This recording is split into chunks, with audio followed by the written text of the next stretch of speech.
everyone and welcome back to another Genshin Impact recipe. Today I'm recreating the Meatnado, a recipe recently added to Genshin, but it's found all the way back in Mondstadt. I took some creative liberties with this one, but I hope that y'all enjoy what I've done. Written recipe will be in the description below, and please consider subscribing for more Genshin Impact cooking content. Without further ado, let's begin. Okay, so before I start talking about the recipe, I want to quickly explain my thought process when I was creating this dish. Feel free to skip ahead if you want. So when I do Genshin Impact recipes, I take into consideration a variety of things, such as the in-game image, and also the description in-game. The in-game description states that the meat is pan-fried and then simmered in a broth, and the image doesn't really have a defined crust or skin. However, I decided to go the route of a porchetta, which is an Italian roast in the oven. I chose this for a few reasons. 1. I had a piece of pork belly in the freezer already, and I didn't want to go buy another piece of meat just for this video. 2.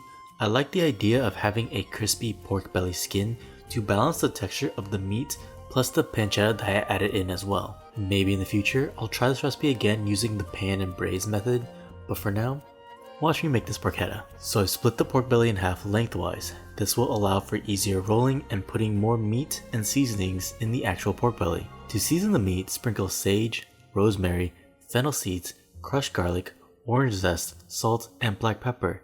Press the seasonings into the belly. For the meat inside of the meat, I'm using pancetta, but you can use any cured meats or bacon you prefer. Tightly roll the pork belly, then place the rolled pork belly on top of butcher's twine. Tie the strings over the pork belly to make sure the meat stays tight and none of the fillings come out.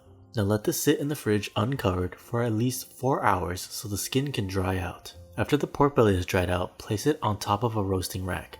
Stick a meat thermometer into the thickest part of the pork belly meat and then pour some water into the bottom of the pan. This will go in the oven at 250 degrees Fahrenheit. The time it takes will depend on the size of your pork belly, but you want to make sure the temperature hits 160 degrees Fahrenheit. Mine took a little over 3 hours to achieve that. Once the pork belly is fully cooked, turn the temperature of the oven up to 500 degrees Fahrenheit and allow the skin to get crispy. This will take about 30 minutes and you will hear the pork belly crackle. Keep an eye on it though because it could burn during this step. And that's the pork belly fully cooked.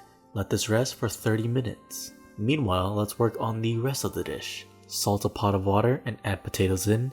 Bring these to a boil and then boil the potatoes until they are fork tender, about 10 to 15 minutes. Drain the potatoes and put them back in the pot, mash them and then add butter and cream and continue to mash. I like to use a whisk to really help break down the potatoes and incorporate the fat in better. Scoop some of the mashed potatoes into a piping bag. If you don't want to do this step, it is absolutely okay to just spoon the mashed potatoes directly onto the plate later. For the sauce, since most of the drippings from this roast will be just straight fat, I'm doing a gravy from scratch. Melt butter in a pan, then whisk flour in.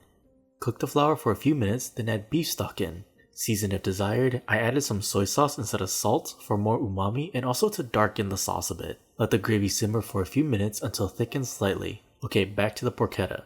Slice the porchetta into thick slices.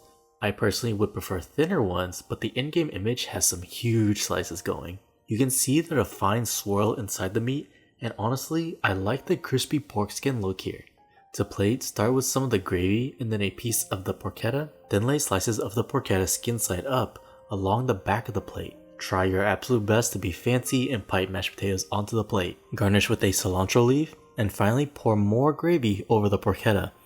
And that completes the Meatnado from Genshin Impact. The meats, both the pork belly and the pancetta, are rich and fatty, but the herbs and the orange zest really help balance that out. I love the gravy I made, and honestly nothing ever goes wrong with mashed potatoes. Let me know your thoughts and what you would like to see from Genshin Impact in the future. If you enjoyed, please like the video and subscribe for more cooking content. Thanks for watching, I'll see you on the next one.